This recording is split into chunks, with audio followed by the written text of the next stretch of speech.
आओ जी प्यारे साथ संगत जी, श्रद्धा और प्यार से कहिए धन्य निरंकार जी। साथ संगत जी, दास आप जिस भी संत महात्माओं के चरणों में एक छोटी सी विचार लेकर आया है। साथ संगत जी, बात एक गांव की है। एक गांव में एक सज्जन परिवार रहता था। साथ संगत जी, उसके परिवार में जो है छोटे बड़े बुजुर्ग सभी थे। और परिवार का जो मुखिया था, जो परिवार का भरण पोषण करते थे, वे साथ संगत जी शहर जाते थे। जो भी काम मिलता था प्रेम पूर्वक काम करके आते थे और उनसे जो माया पानी होता था उसी से परिवार का भरण पोषण करते थे। किसी तरह से परिवार का गुजारा बसारा चल रहा था। साथ संगत जी, उस परिवार में एक लड़का था। बड़ा ही साथ संगत जी नम्र स्वभाव का था, विचारशील था। साथ संगत जी, कुछ दिन के बाद उसके पिताजी का तबीयत खराब हो गया।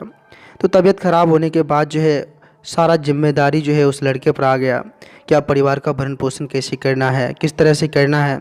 उसके लिए साथ संगत जी वे शहर चले गए ताकि हमारे परिवार का जो है भरण पोषण ठीक ठाक से हो, आर्थिक व्यवस्था ठीक हो जाए परिवार का, और पिताजी का इलाज भी हो। इसलिए साथ संगत जी वे शहर चले गए। शहर गए तो एक सेठ के यहाँ साथ संगत जी वे रह गए। सेठ जी उसको देखे, अच्छा काम करता है, रख लिए उसको काम पर। साथ संगत जी, वो लड़का जो था बहुत ही नम्र स्वभाव का था। सेठ जी का जो भी काम था वो बड़े ही प्रेम पूर्वक करते थे, बड़े ही अच्छे ढंग से ईमानदारी और नेक दिल के साथ करते थे। सेठ जी भी काफ़ी खुश रहते थे। साथ संगत जी, उसके अंदर कोई झिझकपन नहीं, किसी प्रकार की कोई जो है कोई दिक्कत नहीं था। जो भी काम मिले प्रेम पूर्वक तन मन धन से जो है उस काम को कर लेते थे। साथ संगत जी, एक दिन की बात है, वो सेठ का जो एक लड़का था उस लड़के से लड़ाई कर लिया। अब झगड़ा हो गई, छोटी मोटी बात पर जो है झगड़ा हो गया। साथ संगत जी, उसको काफ़ी बातें सुनने को मिल रहा था। वो सेठ का लड़का उसको बहुत कुछ बोलते जा रहा था कि तुम नौकर हो, नौकर की तरह ही काम करो, मालिक बनने की कोशिश मत करो।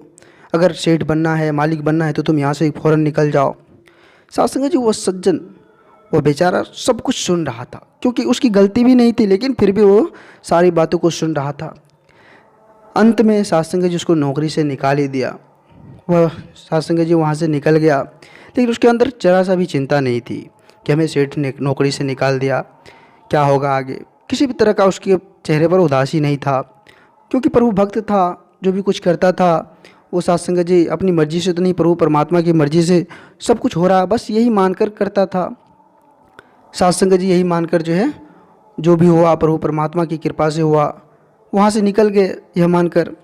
साथ संगत जी, कुछ दिन के बाद जो है फिर जो है सोचे कि अब तो कोई जॉब करेंगे, फिर भी परिवार की भरण पोषण के लिए तो कुछ तो करना होगा। साथ संगत जी एक छोटी सी कंपनी में जॉब करने लगा, बड़ा ही लगन से काम करने लगा। साथ संगत जी, समय के साथ बदलाव हुआ, प्रभु परमात्मा की कृपा हुई। कुछ दिन बाद खुद की एक कंपनी खड़ी कर दी। साथ संगत जी, लगन से जो काम किए, प्रभु भक्ति करते हुए जो काम किए, उसमें बरकत ही बरकत हुआ। एक कंपनी खड़ी कर दी। साथ संगत जी, अब तो बहुत सारे लोगों का हुजूम उसके पास हो गया, बहुत ही अच्छे ढंग से सारा कारोबार चलने लगा। साथ संगत जी, एक दिन की बात है, वह सज्जन व्यक्ति जो था वह उसका सामना उस सेठ के लड़के से हो गया। आमना सामना हुआ। जब बातचीत हुई तो पता चला कि इसके यहाँ ये नौकरी करता था, आज ये कंपनी का मालिक है।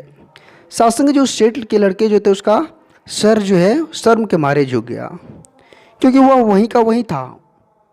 साथ संगत जी, कहने का तात्पर्य है कि हमें किसी का मजाक नहीं उड़ाना चाहिए, क्योंकि यह ज़िंदगी कब बदल जाएगी इसका कोई पता नहीं है। हमें प्रभु भक्ति करते हुए कोई भी काम अगर कर रहे हैं तो उसमें बरकत ही बरकत है। हम नेक दिल और ईमानदारी के साथ जो भी काम कर रहे हैं उसमें प्रभु परमात्मा हमें बरकत ही देती है।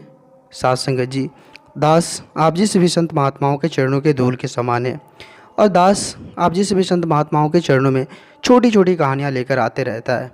आप जिस भी संत महात्माओं का काफ़ी लाड़ प्यार दास को मिल रहा है, आगे भी इस तरह का लाड़ प्यार दास के साथ बनाए रखना अरदास है। आप जिस भी संत महात्माओं को अगर यह छोटी सी कहानी अच्छा लगा होगा तो सभी संत महात्माओं के बीच शेयर करें और दास के चैनल को सब्सक्राइब करना ना भूलें। साथ संगत जी, प्यार से कहिए धन्य निरंकार जी, धन्य निरंकार जी।